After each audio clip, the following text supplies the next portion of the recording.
Hizo trola zinafanya hata wagonjwa wanakufa kwa haraka. Hata mtu mwenye achatarajia kufa akisikia hiyo mlio wa hiyo mapati ya trola hiyo anakufa kabla hata hajafikiwa na daktari. Hata akiwa casualty akisikia hiyo mlio anakufa kabla roho yake ichachukuliwa. Kwa sababu hiyo mlio ni mbaya sana. Ninaomba kaunti ya Kakamega wachukue mtindo mwingine wa kuleta kitu ambaye itapepa maiti kutoka kwa ward ili isiwe kitu ya kusutua watu wakiwa kwa hospitali wakiwa kwa ward. Hata mimi nimekuwa na mtoto mdogo hapo mgonjwa akakonjeka akakufa.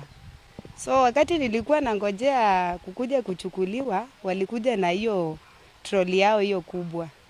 Na karibu hata pia mimi nikufe nifuate mtoto wangu. Ilikuja inapika kelele na mwenye nilikuwa naye akaniambia ndio hiyo ya mtoto inakuja. Na tena ombi langu nilikuwa naona kama gavana wetu angeweza kutengeneza troli ndogo za watoto.